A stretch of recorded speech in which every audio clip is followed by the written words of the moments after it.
है फ्रेंड्स, अस्सलाम वालेकुम। तो कैसे हैं दोस्तों? उम्मीद है कि आप सब बखैर वाफियत होंगे और जहाँ भी होंगे रब के हिफ्ज़ व अमान में होंगे। तो दोस्तों आज हम देखेंगे कि बीएड में किस तरह के क्वेश्चन पूछे जाते हैं। ठीक है, बीएड एंट्रेंस उर्दू अगर देना चाहें तो उसमें किस तरह के क्वेश्चन पूछे गए हैं और कैसे कैसे सवालात किए जाते हैं। तो चलिए दोस्तों लास्ट तक बने रहें, बहुत ही मुफीद चैप्टर होने वाला। और जो हज़रात अब तक सब्सक्राइब ना किए तो ज़रूर सब्सक्राइब कर दें और दूसरे अहबाब तक ज़रूर शेयर कर दें। तो चलिए देखते हैं सवालों को। सवाल नंबर 1, इसमें पूछा गया कि आबादी के मज़ीद बढ़ जाने से संगीन मसला क्या पेश आया। आबादी के ज़्यादा हो जाने से, ठीक है, मज़ीद बढ़ जाने से यानी कि ज़्यादा हो जाने से संगीन मसला, पेचीदा मसला क्या पेश आया था। ऑप्शन 1 तालीम का, ऑप्शन 2 पानी का मसला पेश आया, ऑप्शन 3 ग़िज़ा का मसला पेश आया, ऑप्शन 4 बीमारी का मसला पेश आया।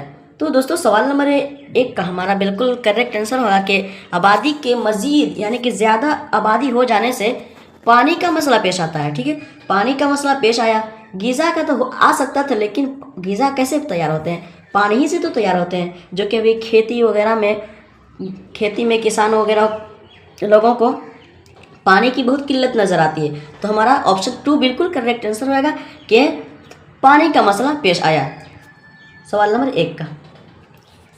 सवाल नंबर 2, सवाल नंबर 2 में पूछा जा रहा है कि दर्ज झेल डॉक्टर अंबेडकर का असल नाम क्या था।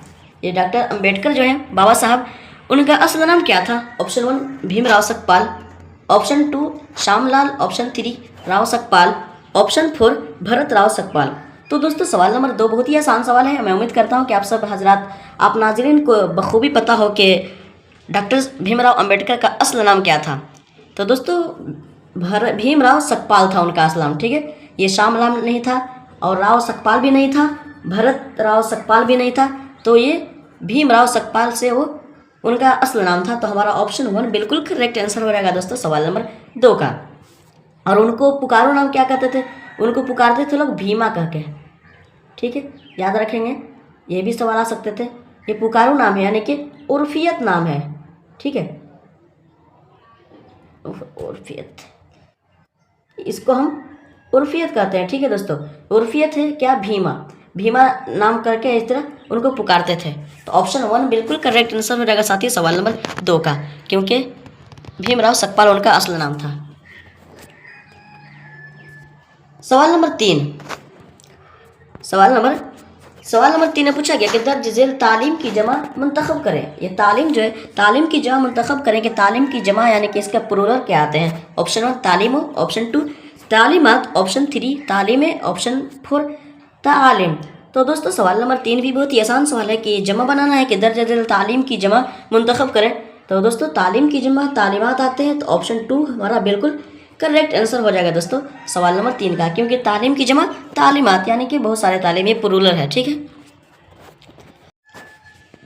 सवाल नंबर 4, इसमें पूछा गया दोस्तों कि जिससे फेल सादिर हो। ठीक है, जिससे फेल सादिर हो उसे क्या कहते हैं। ठीक है, जिससे फेल सादिर होता है। ऑप्शन 1 मफऊल कहते हैं, ऑप्शन 2 मस्दर, ऑप्शन 3 फ़ाइल, ऑप्शन 4 जुमला। तो दोस्तों सवाल नंबर 4 का बहुत ही आसान सवाल है कि जिससे फेल सादिर हो यानी कि फेल ज़ाहिर हो, निकले। ठीक है, फेल ज़ाहिर हो या तो फेल निकले। ठीक है, फेल निकले, जिससे फेल सादिर हो या तो फेल निकले उसे क्या कहते हैं। तो दोस्तों जिससे फेल सादिर हो यानी कि करने वाले को, तो करने वाले को हम फ़ाइल कहते हैं। फ़ाइल ही से फेल वाक़े होते हैं। तो ऑप्शन 3 बिल्कुल करेक्ट आंसर हो जाएगा साथी सवाल नंबर 4 का। सवाल नंबर 5, सवाल नंबर 5 में पूछा गया दोस्तों कि देखने वाले को उर्दू ज़बान में क्या कहते हैं।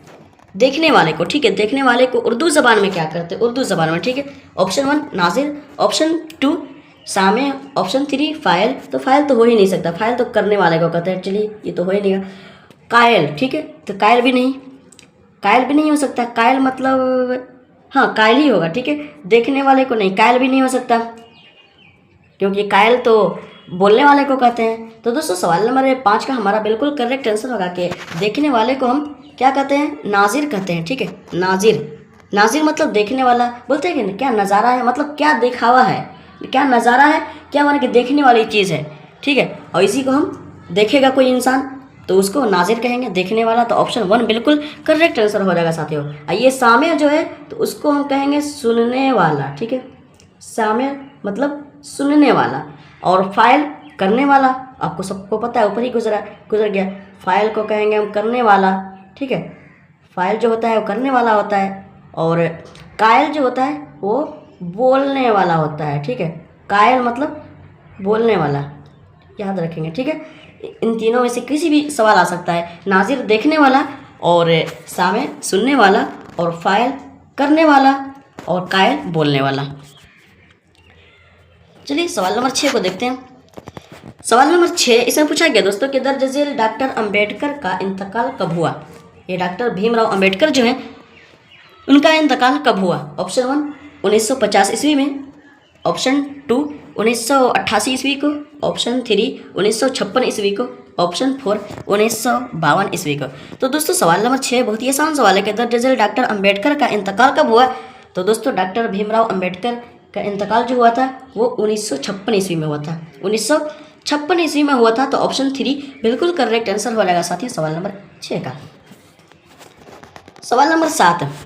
सवाल नंबर 7 में पूछा जा रहा है कि दर्ज झेल सई का दुरुस्त माना मुंतखब करें। ये सई जो है सीन आइन या, इसका दुरुस्त माना मुंतखब करें कि सई का माना क्या आएगा।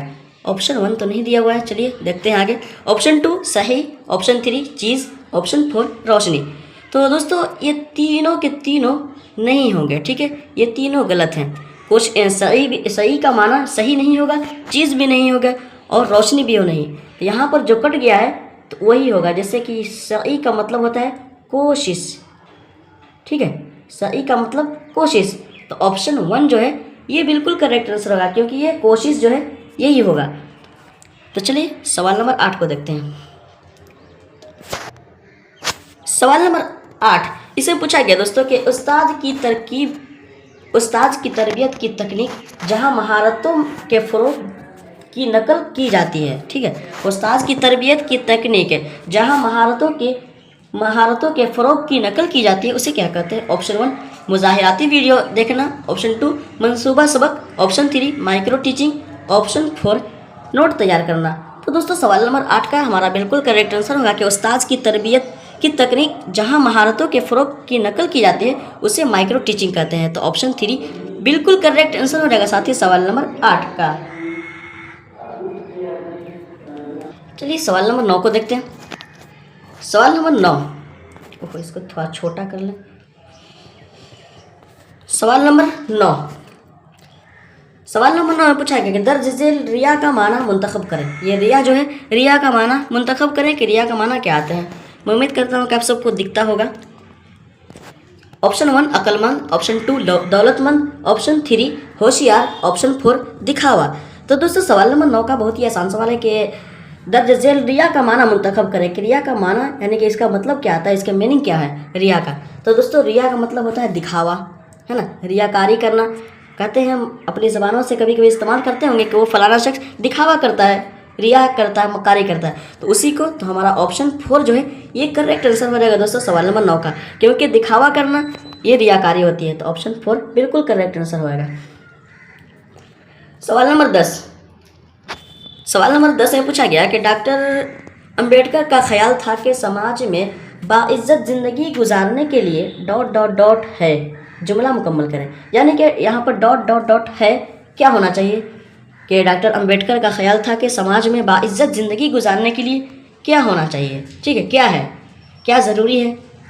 ऑप्शन 1 सियाहत बेहद ज़रूरी है, ऑप्शन 2 तालीम बेहद ज़रूरी है, ऑप्शन 3 ईमानदार होना बेहद ज़रूरी है, ऑप्शन 4 ताकतवर होना या ताकतवर होना चाहिए, ताकतवर होना बेहद ज़रूरी है। तो दोस्तों सवाल नंबर 10 का बहुत ही आसान सवाल है कि डॉक्टर भीमराव अंबेडकर का ख्याल था कि समाज में बाइज्जत ज़िंदगी गुजारने के लिए क्या होना ज़रूरी है, तालीम का होना ज़रूरी है, ठीक है, तालीम बेहद ज़रूरी है। तो ऑप्शन 2 बिल्कुल करेक्ट आंसर हो जाएगा साथ ही सवाल नंबर 10 का। सवाल नंबर 11। सवाल नंबर 11 में पूछा गया कि दर्ज झेल मुजारे की निशानदही करें। ये मुजारे जो है, मुजारे की निशानदही करें कि इसमें कौन सा लफ्ज़ मुजारे को बताता है, ठीक है। ऑप्शन 1 गोयंद, ऑप्शन 2 आमद, ऑप्शन 3 गुफ्त, ऑप्शन 4 गुफ्ता हस्त है, ठीक है, गुसफ्ताश्त लिखा हुआ है लेकिन गुफ्ताश्त होना चाहिए। गुसफ्ता मतलब कुछ नहीं होता, गुफ्ताश्त, ठीक है, गुफ्ताश्त, गुफ्ताश्त। तो दोस्तों सवाल नंबर 11 का हमारा बिल्कुल करेक्ट आंसर होगा कि दर ज़ेल मुजारे की निशानदेही करें। तो मुजारे की दोस्तों निशानदेही करना है कि मुजारे कौन दर्शा रहा है, मुजारे को कौन बता रहा है। तो दोस्तों ये गोयन जो है ये मुजारे है, ठीक है, गोयन वो लोग कहे हैं, वो लोग कह रहे हैं या वो लोग कहेंगे। तो ऑप्शन 1 बिल्कुल करेक्ट आंसर हो जाएगा साथी सवाल नंबर 11 का। और आमद जो है, आमद ये माजी है, ये भी नहीं हो सकता। और गुफ्त भी है, ये भी माजी है, ठीक है, और ये माजी मुतलक है, ठीक है। और ये ऑप्शन 4 जो है गुफ्ताश्त, तो ये माजी करीब की मिसाल है। तो ऑप्शन 1 बिल्कुल करेक्ट आंसर होगा साथी सवाल नंबर 11 का। सवाल नंबर 12 इसमें पूछा गया कि बोलने वाले को क्या कहते हैं, वाज़ेह करें कि बोलने वाले को क्या कहते हैं। बोलने वाले को, जो इंसान बोल रहा है, तो उसे हम क्या कहते हैं। ऑप्शन 1 मुखातब, ऑप्शन 2 कायल, ऑप्शन 3 स्पीकर, ऑप्शन 4 आदमी। तो दोस्तों सवाल नंबर 12 का हमारा बिल्कुल करेक्ट आंसर होगा, बोलता तो आदमी ही है कि नहीं, जानवर थोड़ी बोलता है, वो तो मतलब चिल्लाता है, ठीक है, बोलता है तो बोलने की ताकत, सलाहियत, कुव्वत को है किसमें, आदमी ही में। तो ऑप्शन 4 हो ही नहीं सकता। तो बोलने वाले को क्या कहते हैं दोस्तों, तो बोलने वाले को हम कायल कहते हैं, है ना, कायल कहते हैं कि बोल रहा है, उसी को हम कायल कहते हैं, यानी कि बोलने वाला। तो ऑप्शन 2 बिल्कुल करेक्ट आंसर हो जाएगा साथियों। और जिससे बात की जाए, ठीक है, सामने वाले को हम मुखातब कहेंगे, सामने वाले को मुखातब कहेंगे कि जो सामने हो, जिससे हम बात कर रहे हैं, उसको हम मुखातब कहते हैं। तो ऑप्शन 2 बिल्कुल करेक्ट आंसर होगा सवाल नंबर 12 का, क्योंकि कायल बोलने वाले को कहते हैं। सवाल नंबर 13 इसे पूछा जा रहा है कि वो मुख्तसर नाम जो शायर हजरात अपने अशआर में लगाते हैं उसे क्या कहते हैं। ये वो मुख्तसर सा नाम, ठीक है, मुख्तसर नाम जो शायर हजरात अपने अशआर में लगाते हैं। ऑप्शन 1 तखल्लुस, ऑप्शन 2 खिताब, ऑप्शन 3 लक़ब, ऑप्शन 4 उर्फ। तो दोस्तों सवाल नंबर 13 का हमारा बिल्कुल करेक्ट आंसर होगा कि वो शायर हजरात जो अपने नाम को, छोटा सा नाम जो अपने अशआर में, नज़्म में, नात वगैरह में मिलाते हैं, तो उसे हम तखल्लुस कहते हैं, ठीक है। तखल्लुस करना जैसे इकबाल वगैरह, गालिब, है ना, तो ये तखल्लुस हो गया। तो ऑप्शन 1 बिल्कुल करेक्ट आंसर हो जाएगा साथ ही सवाल नंबर 13 का। सवाल नंबर 14 में पूछा गया कि दर ज़ेल ज़बान क्या है, सही कलम बंद करें।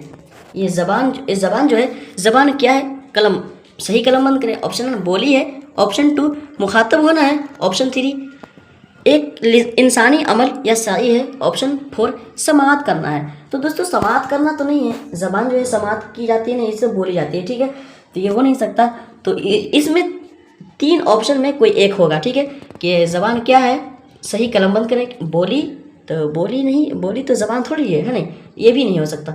मुखातब होना तो नहीं, मुखातब होना मतलब जो सामने होता है उसको मुखातब होना, ठीक है, ये भी नहीं हो सकता। तीसरा नंबर पे है एक इंसानी अमल या साई, हाँ, ये दर्शा रहा है कि इंसानी अमल, ठीक है, और किसी में नहीं होता है कि जानवर बातें नहीं करती बोली ज़बान से, ठीक है। ज़बान क्या है, एक इंसानी अमल है या साई है, कोशिश है। तो ऑप्शन 3 बिल्कुल करेक्ट आंसर हो जाएगा साथी सवाल नंबर 14 का, क्योंकि ये एक इंसानी अमल है या साई है, ठीक है, कोशिश है कि इंसान नहीं, ज़बान एक इंसानी अमल है। ज़बान क्या है, ठीक है, ज़बान एक बोली है, मुखातब होना है, समाअत करना है, एक इंसानी अमल है, ठीक है। तो हमारा ऑप्शन 3 बिल्कुल करेक्ट आंसर हो जाएगा साथी सवाल नंबर 14 का। सवाल नंबर 15 इसमें पूछा गया कि एक तहरीरी सरगर्मी सबसे बेहतर तसलसल में किस तरह है। एक तहरीरी सरगर्मी सबसे बेहतर तसलसल में किस तरह है। ऑप्शन 1 खाका बनाना, मवाद इकट्ठा करना, तरतीब देना, ऑप्शन 2 मवाद इकट्ठा करना, खाका तैयार करना, लेक्चर देना, ऑप्शन 3 तरतीब देना, मवाद इकट्ठा करना, खाका बनाना। तो ये हमारा ऑप्शन 3 जो है बिल्कुल करेक्ट आंसर नहीं होगा, क्योंकि ये तरतीब देना, मवाद इकट्ठा करना, खाका बनाना, तो ये तो उल्टा हो गया। नहीं, पहले मवाद इकट्ठा करेंगे, तरतीब देंगे, दोबारा खाका बनाना है, ठीक है, दोबारा खाका बनाएंगे, यानी कि मवाद इकट्ठा करेंगे, तरतीब देंगे, फिर जाकर हम खाका बनाएंगे। तो ऑप्शन 4 बिल्कुल करेक्ट आंसर हो जाएगा साथी सवाल नंबर 15 का, क्योंकि ये हमारा ऑप्शन बिल्कुल सही होगा। सवाल नंबर 16 इसमें पूछा गया कि दर ज़ेल फ़ेल मुस्तक़बिल किसे कहते हैं। ये फ़ेल मुस्तक़बिल जो है वो किसे कहते हैं। ऑप्शन 1 जिससे किसी ख़ास इंसान का नाम मालूम हो, ऑप्शन 2 जुमला खबरिया को, ऑप्शन 3 आने वाले ज़माने में किसी काम का होना या करना मालूम हो, उसे फ़ेल मुस्तक़बिल कहते हैं, ऑप्शन 4 गुज़रे हुए ज़माने को गुजरे हुए ज़माने में किसी काम का होना या करना मालूम है उसे हम मुस्तकबिल कहते हैं। तो दोस्तों सवाल नंबर 16 का कहा गया कि फ़ेल मुस्तकबिल किसे कहते हैं, जिससे किसी ख़ास इंसान का नाम मालूम नहीं। ये तो इसमें क्या है ना, किसी इंसान का नाम मालूम है तो फ़ेल मुस्तकबिल थोड़ी कहते हैं। जुमला खबरिया है तो जुमला खबरिया नहीं, जुमला खबरिया नहीं कहते, ठीक है। ऑप्शन 3 में जो है आने वाले ज़माने में किसी काम का होना या करना मालूम हो, हाँ ये ठीक हो सकता है। और गुजरे हुए ज़माने तो नहीं, गुजरे हुए ज़माने को हम पास्ट कहते हैं, है ना, ये तो पास्ट हो गया, ठीक है, तो पास्ट हो ही नहीं सकता, ठीक है। तो हमारा ऑप्शन 3 बिल्कुल करेक्ट आंसर रहेगा, क्योंकि आने वाले ज़माने में किसी काम का होना या करना मालूम है उसे हम फ़ेल मुस्तकबिल कहते हैं, फ्यूचर कहते हैं। तो ऑप्शन 3 बिल्कुल करेक्ट आंसर हो जाएगा साथियों सवाल नंबर 16 का। सवाल नंबर 17 इसमें पूछा जा रहा है कि दर्ज झेल सिफत की जमा का इंतखाब करें। ये सिफत की जमा का इंतखाब करें कि सिफत की जमा कौन सी है। ऑप्शन 1 सिफतें, ऑप्शन 2 सिफात, ऑप्शन 3 सिफतों, ऑप्शन 4 सिफायत। तो दोस्तों सवाल नंबर 17 का हमारा बिल्कुल करेक्ट आंसर होगा कि सिफात जो है ये सिफत की जमा है, तो ऑप्शन 2 बिल्कुल करेक्ट आंसर हो जाएगा। सवाल नंबर 18 में पूछा गया कि कसीदा के किस हिस्से से गज़ल की इब्तिदा हुई, ठीक है। कसीदा के किस हिस्से से गज़ल की इब्तिदा हुई वाज़ेह करें। ऑप्शन 1 अर्ज़ हाल से, ऑप्शन 2 मदह से, ऑप्शन 3 गुरेज से, ऑप्शन 4 तशबीब से। तो दोस्तों सवाल नंबर 18 का हमारा बिल्कुल करेक्ट आंसर होगा कि कसीदा के किस हिस्से से गज़ल की इब्तिदा शुरू हुई। तो दोस्तों गज़ल की इब्तिदा जो हुई वो तशबीब से हुई, तो ऑप्शन 4 बिल्कुल करेक्ट आंसर हो जाएगा साथियों सवाल नंबर 18 का। सवाल नंबर 19 इसमें पूछा गया कि खालिद की टोपी लाल है, खालिद की टोपी लाल है, इसमें सिफत की पहचान है, ठीक है। इसमें सिफत की पहचान करें कि खालिद की टोपी लाल है तो इसमें सिफत कौन सी है। ऑप्शन 1 टोपी, ऑप्शन 2 लाल, ऑप्शन 3 खालिद, ऑप्शन 4 की।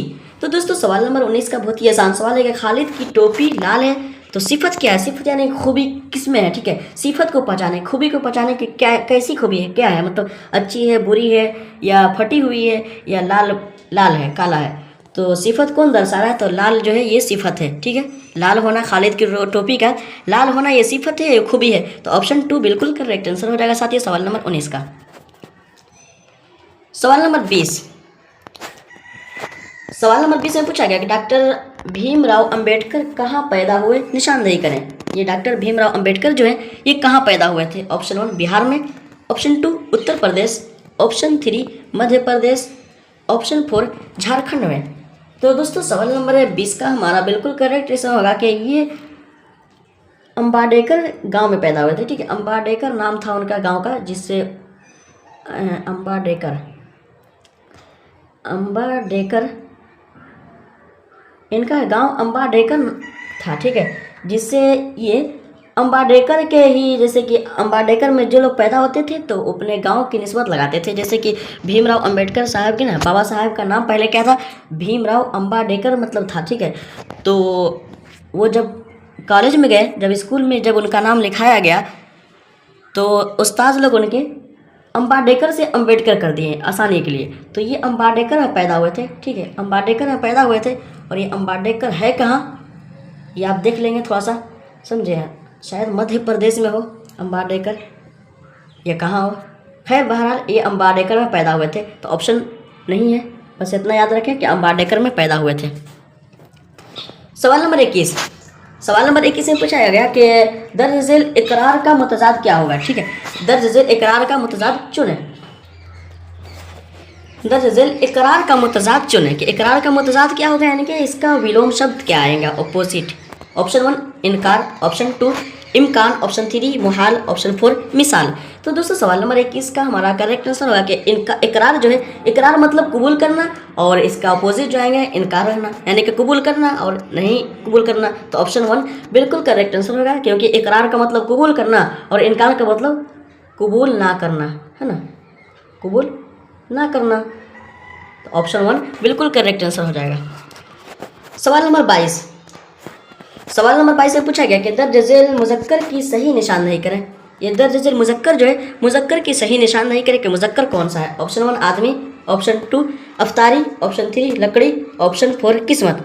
तो दोस्तों सवाल नंबर 22 का हमारा करेक्ट आंसर होगा कि ये तीनों गलत हैं, ठीक है। अफ्तारी भी मुअन्नस है, लकड़ी भी मुअन्नस है, किस्मत भी मुअन्नस है, लेकिन आदमी जो है ये मुज़क्कर है, ठीक है। आदमी जो है मुज़क्कर है, तो ऑप्शन 1 बिल्कुल करेक्ट आंसर हो जाएगा साथी सवाल नंबर 22 का। सवाल नंबर 23, सवाल नंबर 23 में पूछा गया कि डॉक्टर भीमराव अंबेडकर को क्या कहा जाता था। ये डॉक्टर भीमराव अंबेडकर को क्या कहा जाता था। ऑप्शन 1 भारत का सपूत, ऑप्शन 2 भारत के दस्तूर का मेहमान, ऑप्शन 3 भारत का मसीहा, ऑप्शन 4 भारत का अहम रहनुमा। तो दोस्तों सवाल नंबर 23 में जो पूछा गया कि भीमराव अंबेडकर को क्या कहा जाता है, इनको क्या कहा जाता है, तो दोस्तों इनको भारत के दस्तूर का मेमार भी कहा जाता है, ठीक है। भारत के दस्तूर का मेमार कहा जाता है, तो ऑप्शन 2 बिल्कुल करेक्ट आंसर हो जाएगा साथी सवाल नंबर 23 का, क्योंकि ये संविधान के लेखक हैं, तो इसी वजह से इनको भारत के दस्तूर का मेमार कहा जाता है। चलिए सवाल नंबर 24 को देख लें। सवाल नंबर 24 इसमें पूछा गया कि जैद मैदान में खेल रहा है, इस जुमले में फेल चुने। जैद जो है मैदान में खेल रहा है, इस जुमले में फेल चुने। फेल कौन सा है। ऑप्शन 1 जैद फेल है, ऑप्शन 2 में, ऑप्शन 3 मैदान फेल है, ऑप्शन 4 खेल रहा ये फेल है। तो दोस्तों सवाल नंबर 24 बहुत ही आसान सवाल है कि जैद मैदान में खेल रहा है, तो इसमें फेल कौन सा है, काम कौन सा है, तो खेलना एक काम है, ठीक है। तो ऑप्शन 4 बिल्कुल करेक्ट आंसर हो जाएगा साथी सवाल नंबर 24 का, क्योंकि जैद जो है ये फाइल बन जाएगा, क्योंकि खेल रहा है ना, जैद खेल रहा है तो ये फाइल बन जाएगा, और मैं जो है ये में जर बनेगा, ठीक है, जैसे कि हर्फ बनेगा, और मैदान जो है ये मैदान जो जगह बनेगा, तो इसमें ज़र्फ बनेगा, ज़र्फ़ मकान, लेकिन खेल जो है ये फेल है। तो ऑप्शन 4 बिल्कुल करेक्ट आंसर हो जाएगा साथी सवाल नंबर 24 का। सवाल नंबर 25, सवाल नंबर 25 से पूछा गया कि दर्ज झेल आगाज़ का मुतज़ाद क्या होगा, मुंतखब करें। ये आगाज़ जो है, आगाज़ का मुतज़ाद यानी कि इसका विलोम शब्द क्या आएंगे। ऑप्शन 1 तहज़ीब व तमद्दुन, ऑप्शन 2 सनअत व हिरफत, नहीं ये तो उल्टा ही है, कुछ और ही का सवाल है, ठीक है, ये नहीं हो सकता, ठीक है। तो दोस्तों दर्ज झेल आगाज़ जो है, आगाज़ का मतलब होता है शुरुआत है, इतना हम समझ लेंगे कि आगाज़ का मतलब होता है क्या, शुरुआत। तो शुरुआत का हम क्या कहते हैं, शुरुआत का विलोम शब्द क्या आएगा, शुरुआत, तो शुरुआत का होगा ऐसे नहीं इख्तिताम, ठीक है।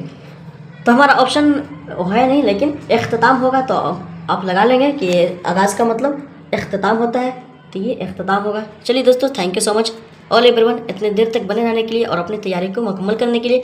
तो दोस्तों मैं उम्मीद करता हूँ कि आप सबके इल्म में मज़ीद इजाफा हुआ होगा और आप सबकी तैयारी बखूबी तरीके से चल रही होगी। तो चलिए दोस्तों मिलते हैं अगली वीडियो में अगले चैप्टर के साथ, अगले सवालों के साथ। तब तक के लिए अपना ख्याल रखेंगे, अपनी दुआओं में मुझे भी याद रखेंगे। अल्लाह हाफिज़।